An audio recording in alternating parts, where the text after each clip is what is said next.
bienvenue sur le plateau de Bonjour chez vous. Je suis très heureuse de vous retrouver pour une nouvelle semaine d'émission. Aujourd'hui, nous commençons avec un thème peut-être un peu difficile à avaler, mais qui va faire beaucoup de bien, j'en suis sûre. Attention, la désobéissance a des conséquences. Ce sera une mise en garde aujourd'hui, une mise en garde qui est nécessaire, pas forcément pour le présent, mais peut-être pour le futur. Dans notre vie, à tous, on est tous concernés. Et je serai pour commencer cette émission avec Omer et Annabelle. Hello! Hello! Bonjour, bonjour. Ça va bien? Super bien. Toi aussi, Annabelle, ça va? En forme? Bah, c'est sûr, c'est pas un thème très rigolo aujourd'hui. Non, il n'y aura pas de blague aujourd'hui. Tu vas réussir? Il y en aura, Annabelle. verra. Tu vois, déjà. Mais ceci dit, c'est quand même un thème vraiment sérieux. C'est un thème vraiment sérieux, mais je veux dire que j'ai vu un commentaire sous une de nos émissions. Quelqu'un disait qu'à chaque fois que tu rigoles, ça la fait rire, même si c'est pas drôle. T'as un rire communicatif. Bah, ça se voit sur Homer, non? Homer, il est à son max, là. Oh, la méchanceté. Non, t'as un bon sens de l'humour. Homer, tu nous l'as prouvé il y a quelques semaines. Tu nous as fait des blagues sur le plateau. Donc, Il y a quelques semaines. il y a quelques semaines. Mais je sais plus quand c'était. J'étais en retraite pour trouver des nouvelles blagues. Ah, c'est pour ça. Je suis de Aujourd'hui, retour en force. donc maintenant qu'on a tous bien ri, on va pouvoir entrer dans le thème Allez. sérieux. On va parler de la désobéissance. Et oui, il y a des conséquences. Et Annabelle, tu vas répondre à une question de Marc de Suisse qui demande: est-ce mal de poser des conditions au Seigneur avant d'obéir? Voilà, c'est ça. Tu es d'accord avec cette question? Exactement. Tu es d'accord d'y répondre? Oui, mais j'ai pas de préambule à D'accord, faire je comme vois. Frank. D'accord, ouais, c'est clair, là, tu es au niveau de Frank, au niveau moins 10. La rubrique Culture et Médias, Nadine viendra nous rejoindre en fin d'émission. Elle va nous présenter le livre de la semaine, Les Généraux de Dieu, la suite, puisque ce sera sur les ministères de guérison. Donc, vous le savez, Les Généraux de Dieu, c'est une nouvelle collection. Et là, c'est le dernier volet qui est sorti. Donc, Nadine nous le présentera tout à l'heure. Et Aurélie viendra également nous rejoindre pour la rubrique témoignage. Elle va nous parler du témoignage d'une femme qui, alors qu'elle avait son cœur fermé, elle a finalement décidé d'accepter son appel. Donc Omer, on commence cette émission bien sérieuse avec un thème bien costaud en ce lundi, avec la pensée du jour.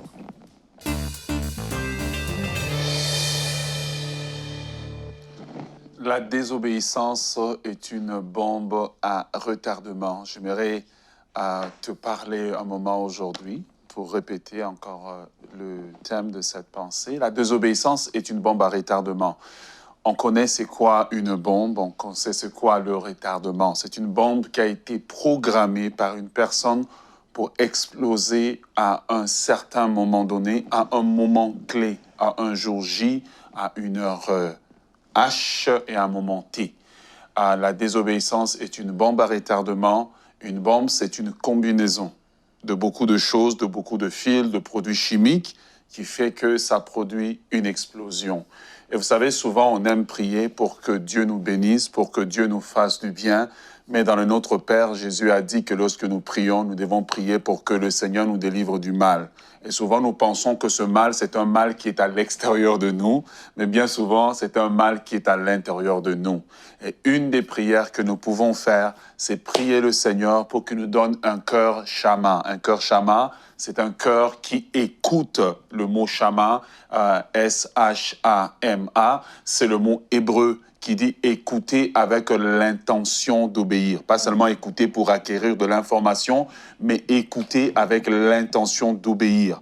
Et nous ne devons pas attendre que les événements nous arrivent, mais nous devons prier constamment pour que Dieu donne-moi un cœur qui obéit, donne-moi un cœur qui craint ton nom, donne-moi un cœur qui veut de toi. Et nous connaissons l'histoire d'un des grands personnages de la parole de Dieu qui a bien commencé, que Dieu a béni, que Dieu a élevé, mais qui avait à l'intérieur de lui une bombe à retardement qui, à un moment donné, a explosé. S'il serait aujourd'hui, on l'appellerait Sam pour les intimes, mais sinon, pour vous, on l'appelle Salomon. Et la Bible nous dit dans 1 Roi, le chapitre 11, à partir du verset 1, le roi Salomon aima beaucoup des femmes étrangères. Voici la composition, en fait, de sa bombe à lui. Il aima beaucoup des femmes étrangères, outre la fille de Salomon, les Moabites, des Ammonites, des Édomites, des Sidoniennes, des Étiennes, appartenant aux nations dont l'Éternel avait dit aux enfants d'Israël, vous n'irez point chez eux, et elles ne viendront pas chez vous. détournerait votre cœur du côté de leur Dieu. Ce fut à ces nations que s'attacha Salomon, entraîné par l'amour. Voici la bombe qui a fait que Salomon, qui avait bien commencé, qui était sage, qui avait reçu un don de Dieu, la royauté à la place de son frère Abijah, Dieu lui avait donné toutes les conditions pour réussir, la sagesse. Mais Salomon a mal terminé parce qu'il a négligé une chose que Dieu avait dit non. Il y a des choses dans notre vie que Dieu dit non. Quand nous les négligeons, ces choses deviennent dans notre vie une bombe à retardement. Et je voudrais parler aujourd'hui, qu'importe notre grade dans le ministère, un nom de Dieu n'est pas un nom conditionnel. Un nom de Dieu est un nom final. Et Dieu, dans notre vie, il appelle péché, péché, et il appelle grâce, grâce. Et quand nous crions à lui, il nous fait grâce. Mais parfois, la bombe a déjà explosé et nous devons ramasser les petits morceaux qui restent. Alors, ne laissez pas la bombe dans votre vie exploser. Demandez à Dieu un cœur chama, un cœur qui est incliné à obéir à Dieu. Amen. Merci, Omer. Quelle très, très bonne pensée qui, malheureusement, dit tellement de vérité. Il y a des faiblesses dans le cœur de l'homme et on n'a pas tous les mêmes, mais on a tous des faiblesses. On sait qu'on a tous un sujet sur lequel on a plus de sensibilité, on a plus de risques de chuter, de tomber.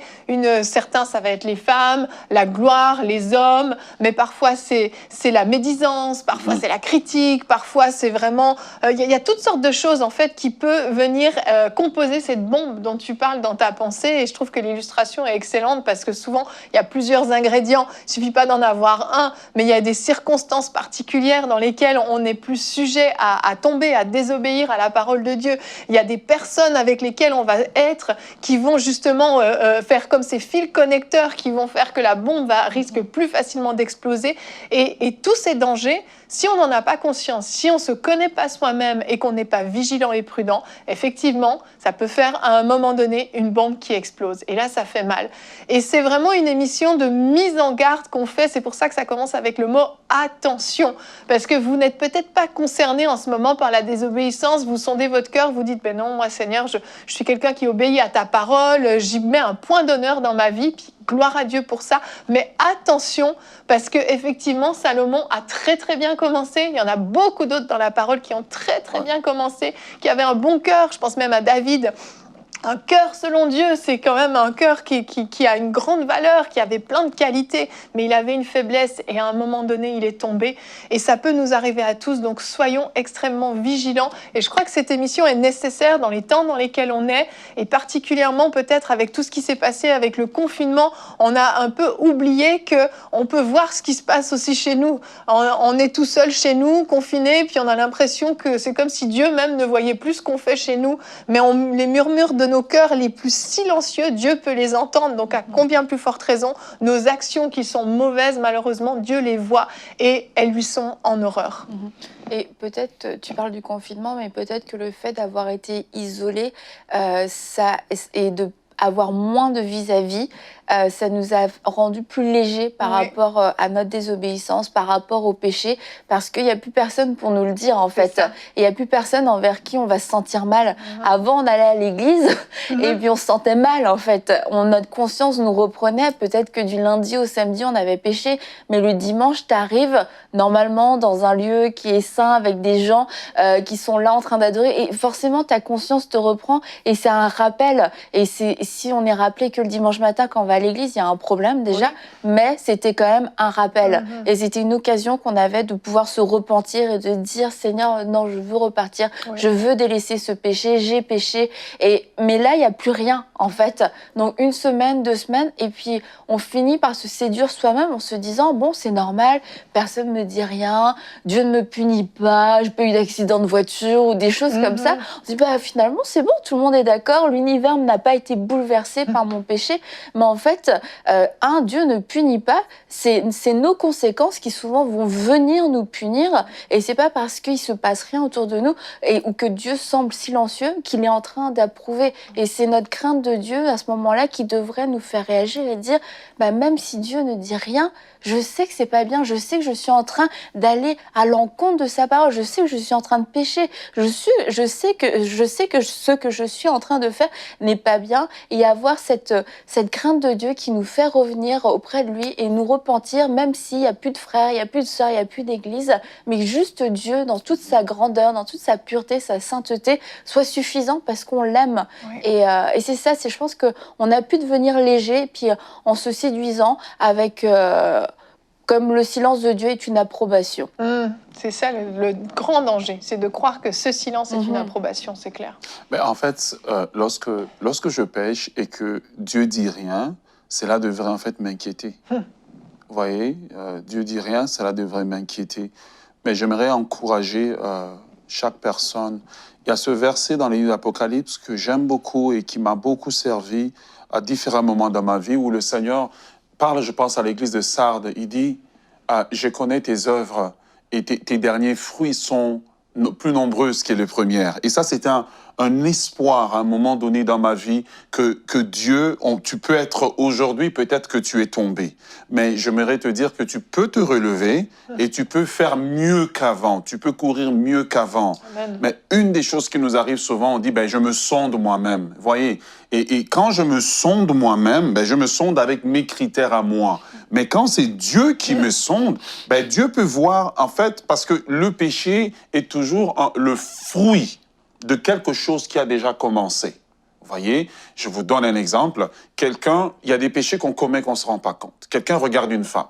OK, il regarde une femme et il y a un split de seconde dans lequel il a convoité, mais son cerveau n'a pas embarqué. C'est l'Esprit de Dieu qui peut seulement montrer que tu vois, toi, dans ton regard par rapport aux femmes, il n'est pas sanctifié. Et c'est comme ça que l'Esprit de Dieu commence à traiter avant que ça ne devienne un fruit. Ouais. Et c'est quand l'Esprit de Dieu, justement, nous sonde, qui peut maintenant commencer à mettre le doigt sur, en fait, l'ivraie qui est dans le champ dans lequel nous sommes, avant que l'ivraie ne devienne, justement, une plante. Et l'ivraie, quand il est petit, il ressemble au blé. Donc, le péché, il est dans ma vie, mais parce qu'il est encore maîtrisable, je me dis, non, c'est correct, je suis encore correct, c'est juste une pensée qui m'a traversé. Mais cette pensée, c'est le processus peut-être de beaucoup de choses et c'est l'aboutissement. Voilà pourquoi il faut qu'on prie régulièrement, Seigneur, sonde-moi et quand tu me montres quelque chose, donne-moi le cœur qui veut céder. Amen, amen. Notre verset du jour, qui est dans 1 Samuel au verset 12, au chapitre 12 au verset 15, nous dit « Mais si vous n'obéissez pas à la voix de l'Éternel, si vous vous révoltez contre sa parole, donc que vous désobéissez, la main de l'Éternel se portera contre vous. » Et Annabelle, tu le disais, Dieu ne punit pas directement, mais en fait, on est, admettons, je suis ici, la main de l'Éternel est sur moi, elle me protège, je suis dans sa protection. Lorsque je pêche, c'est pas la main de Dieu qui se retire, c'est moi qui me retire de sa protection. Je me place à l'extérieur de sa protection, je ne suis plus sous son ombre, proche de lui, je m'éloigne de lui et je deviens vulnérable, je deviens une proie finalement pour toutes sortes de péchés et toutes sortes de convoitises et toutes sortes de mal que le diable peut désormais envoyer dans ma vie, quartier libre finalement pour m'attaquer, pour me nuire. Et on croit qu'on va s'en sortir, on croit qu'on va pouvoir simplement, non mais je vais me maîtriser, c'était une fois, je suis tombée, mais je vais me reprendre en main, je vais me ressaisir, puis ça n'arrivera plus. Il faut faire attention à ce mensonge que celui qui est debout ne prenne garde de ne pas tomber parce qu'on croit que c'est arrivé une fois et puis c'est bon, on va se ressaisir. Mais en réalité, si on ne passe pas par la case repentance, une vraie repentance sincère et profonde, on ne se replacera pas. On sera toujours à l'écart et petit à petit, on va s'éloigner un peu plus, un peu plus, un peu plus et ça peut devenir catastrophique. Donc vraiment, c'est une mise en garde qu'on vous fait aujourd'hui qui, je crois, est pleinement nécessaire et que chacun, oui, demande à Dieu de sonder son propre cœur.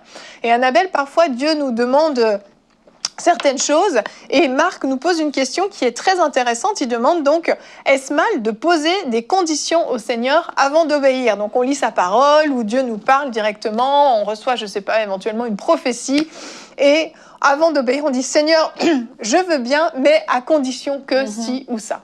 Bah, ça, c'est ce qu'on fait quand on va signer un contrat, on va négocier finalement parce que on a quelque part des craintes de se faire avoir ou qu'il n'y ait pas assez de sécurité. Donc, on va négocier les conditions du contrat. Et quand on fait la même chose avec Dieu, bah, je crois que c'est parce qu'on passe à côté de Dieu lui-même. On ne sait pas avec qui on signe le contrat. S'il y a un perdant dans l'histoire, s'il devait y avoir un perdant, quelqu'un qui devrait négocier des conditions, ça devrait être Dieu parce que c'est nous la valeur la moins sûre du contrat. C'est nous la partie la moins sûre du contrat. Et la première chose, c'est est-ce mal de poser des conditions avant d'obéir? Bon, est-ce mal, c'est hyper extrême, mais est-ce que c'est nécessaire de poser des conditions quand on connaît le caractère de Dieu, qu'il a son caractère de bonté? Ben, en fait, déjà, on sait que Dieu est pour nous, que Dieu a des projets de paix et de bonheur. Donc, dans ce contrat, dans sa demande d'obéissance, dans ses plans, il y a de la bonté. Il n'y a pas de malheur, il n'y a pas de choses juste pour nous nuire, où il va nous attraper au détour, et puis la petite ligne qu'on n'a pas eue en dessous, c'est celle où on va se faire avoir. Non, Dieu est bon, il n'y a aucun vice en lui, il n'y a aucune zone de ténèbres, donc Dieu est lumière, et donc on doit lui faire confiance. Déjà, c'est la première chose. La deuxième chose, c'est connaître son héritage. Parce que finalement, le caractère de Dieu, Dieu n'est pas juste un homme de parole, il est aussi un homme d'action, et son caractère de bonté, il l'a manifesté à travers Jésus-Christ. Et on a un héritage que nous-mêmes, on n'a pas mérité, mais qui nous a été donné grâce à la croix. Et c'est un héritage de délivrance, de paix, de provision, un héritage de guérison. Et quelquefois, on va négocier avec Dieu des conditions qu'il nous a déjà acquises. C'est des choses qu'il nous a déjà promises dans sa parole. Donc là, on est juste en train de perdre du temps, en train de remettre en cause Dieu, tout simplement, qui dit mais en fait ça je te l'ai déjà donné, ça sert à rien de négocier, ça sert à rien de le rajouter, c'est déjà dans le contrat. Et dans notre contrat d'héritage, il y a déjà toutes ces choses. Et j'aimerais aussi nous inviter, lorsque Dieu nous parle, pour nous demander de prendre des pas de foi. Regardez ce que Jésus a fait. Lorsque Jésus est descendu du ciel et lorsque Jésus est remonté au ciel, la manière dont lui, il a fait la volonté de Dieu. Dans Jean 6, 38, on lit « En effet, je suis descendu du ciel pour faire non pas ma volonté, mais celle de celui qui m'a envoyé. » Et on ne voit pas Jésus poser de conditions au Père. « Je descends du ciel, non, je vais faire ta volonté, c'est ce que tu me demandes de faire. Je choisis le chemin de l'obéissance. » Et Jésus est venu sur cette terre, il a marché comme un homme. Et lorsqu'il a été pour lui le temps de remonter, en passant par la croix, qui n'était pas du tout le chemin facile, Jésus dit encore dans Matthieu 26, « Mon Père, si cela est possible que cette coupe s'éloigne de moi, toutefois non pas ce que je veux, mais ce que tu veux. » Et on lit un peu plus loin, il reprit encore une fois, « Mon Père, s'il n'est pas possible que cette coupe s'éloigne de moi sans que je la boive, que ta volonté soit faite. » Et on ne voit pas Jésus poser de conditions, on voit Jésus qui se prépare pour pouvoir accomplir la volonté de Dieu, non pas avec des conditions, mais avec des dispositions. Alors je crois que la meilleure chose à faire, ce n'est pas de demander des conditions à Dieu, mais c'est de chercher à avoir les bonnes dispositions pour obéir à Dieu. Et j'aimerais vous encourager pour vous dire que ce n'est pas le temps de la désobéissance, le temps est court. Alors on peut poser des conditions et des si et des questions, etc., etc., mais le temps est court. Jésus vient bientôt, il vient chercher une église sans tache ni ride, et ce sera une église qui marchera dans l'obéissance, ce sera vous qui marcherez dans l'obéissance. C'est plus le temps des questions, c'est vraiment le temps d'obéir, d'être des ouvriers actifs et des ouvriers prêts pour le retour de Jésus. Alors je vous encourage à méditer plutôt sur le caractère de Dieu plutôt qu'à méditer sur vos propres conditions et à changer votre disposition de cœur pour être dans un oui ouvert pour tout ce que Dieu vous demandera de faire. Amen, amen. Avant qu'on passe au livre de la semaine, bien sûr, je vous encourage à nous poser vos questions à l'adresse pasteur.j'ai-une-question@mcitv.com.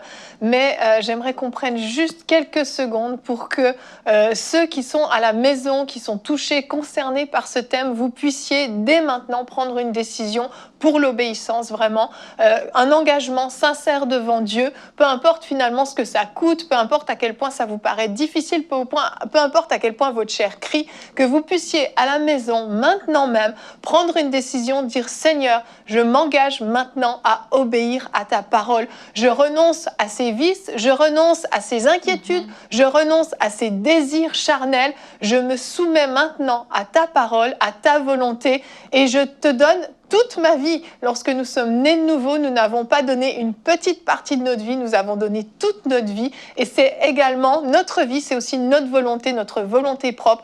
Et nous soumettons aujourd'hui notre volonté propre à celle de Dieu. Prenez cette décision et ne vous laissez plus jamais égarer, éloigner dans des péchés, dans de la désobéissance, dans du compromis avec le Seigneur. Comme Annabelle l'a dit, le temps est court et ce n'est plus le temps de la désobéissance. Merci à vous deux d'avoir été là. On va accueillir maintenant Nadine et Aurélie pour découvrir, entre autres, notre livre de la semaine. Découvrez le livre de la semaine.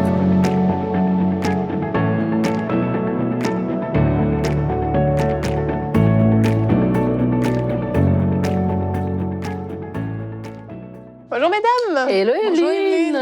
Comment allez-vous? Ça va super et toi-même? Ça va très bien, merci. Tu vas bien? J'ai obéi à tout ce que tu m'as demandé, je suis venue sur le plateau. Félicitations, il n'y aura pas de conséquences pour toi. Nadine, tu nous présentes aujourd'hui un nouveau volet, je ne sais pas, des généraux de Dieu. Oui, alors comme le début de l'émission c'était sur la désobéissance, j'ai envie de dire que la fin de cette émission ça va être sur les conséquences de l'obéissance parce qu'on va parler des généraux de Dieu, les ministères de guérison, 6 généraux de Dieu j'ai envie de dire parce qu'il y a un couple aussi et les conséquences de leur obéissance parce qu'ils ont obéi au Seigneur, ils sont rentrés dans leur appel, ils ont fait des choses extraordinaires. Donc dans ce livre ici, on va trouver la biographie de F.F. Bosworth, qu'on a déjà eu un flashback là-dessus, de George Jeffreys, de Lester Sumrall, qu'on connaît aussi, qu'on a eu un flashback, Oral Roberts et le couple Charles et Frances Hunters. Et dans le livre, en fait, c'est séparé évidemment par chapitres selon les personnes et ça rencontre un peu leur vie. Et dans l'histoire de Bosworth, ce qui était intéressant, c'était drôle parce que ça commence avec une anecdote d'une fille qui était malade et dont le médecin ne pouvait pas la guérir. En fait, elle allait mourir. Et le médecin se rend chez le couple de la famille, en fait, de la fille, connaissait les parents pour manger. Il leur dit, écoutez, nous, on ne peut rien faire, mais il y a un monsieur qui a des rencontres sous chapiteau. Si vous allez là-bas, peut-être qu'elle pourrait être guérie parce que vraiment, il y a eu des guérisons. Et ces gens ont obéi au conseil de leur médecin. Ils ont amené la petite et la petite a été guérie. Et par la suite, on va voir aussi dans l'histoire de Sumrall, de Lester Sumrall, comment lui aussi, il avait été malade. Et quand Dieu l'a parlé, à un moment donné, les médecins ne pouvaient rien faire. Elle avait 17 ans, il allait mourir.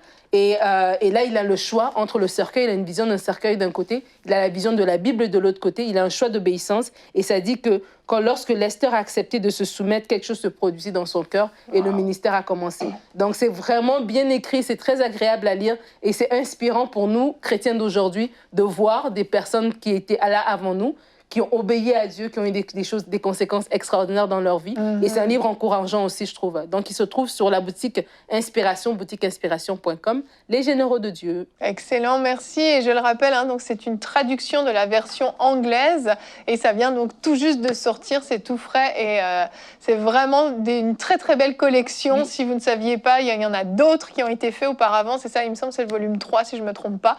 Mais on vous les recommande vraiment. Inspirez-vous de ces généraux de Dieu qui ont porté tellement de fruits et ça va nous motiver à nous-mêmes porter du fruit. On enchaîne avec la rubrique témoignages.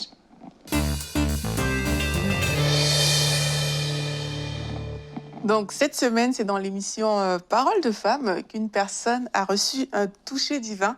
Elle s'appelle Lys Anastasia, elle habite en France et elle nous a fait une vidéo de son témoignage.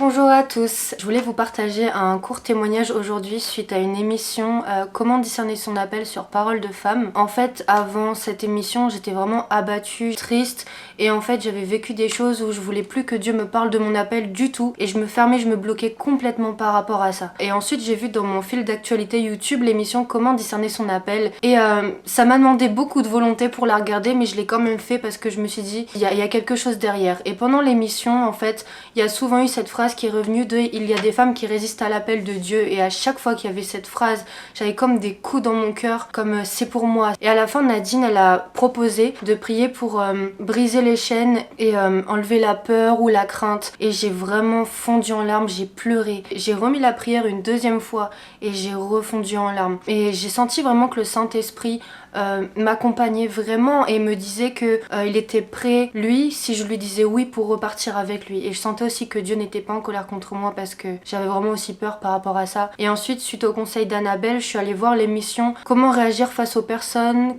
qui n'accepte pas le ministère de la femme avec Audrey Mack. Et à la fin, j'ai vraiment été rassurée et en paix. Et j'ai pris un temps avec Dieu pour lui dire « Oui Seigneur, je décide de te suivre ». Par la suite, j'ai vraiment réussi à donner tout le contrôle à Dieu et j'ai vu des choses vraiment merveilleuses qui se sont passées. Je voulais vraiment vous remercier EMCI pour ces émissions et tout ce que vous faites pour nous.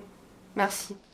Oh, c'est beau, c'est très touchant. Oui, c'est un beau témoignage. Hein. Et l'une des choses que j'aime bien dans ce témoignage, c'est qu'on voit qu'au début, elle était réticente, mais elle a accepté de dire oui à Dieu.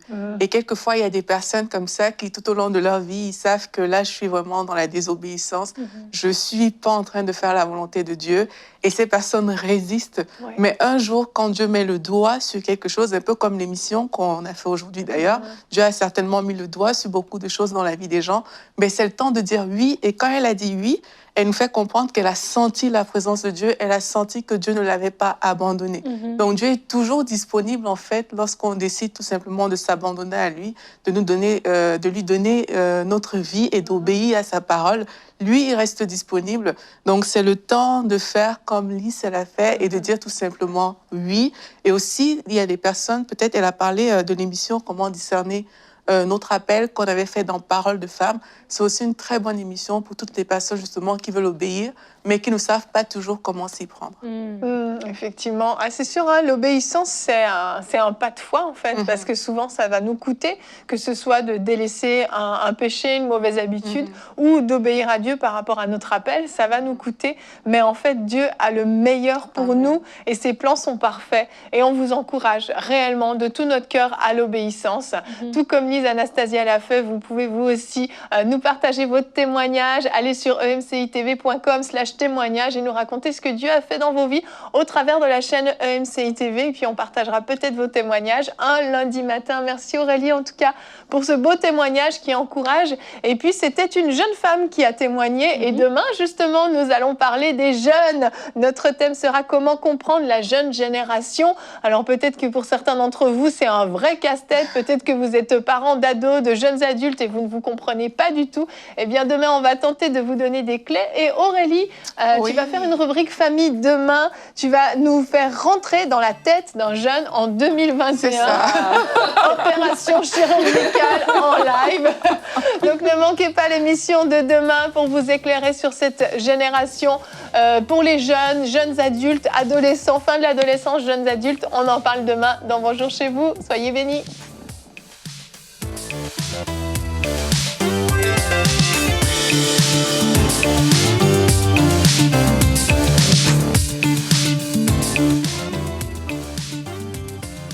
Hello, c'est Evelyne. Merci d'avoir regardé cette émission.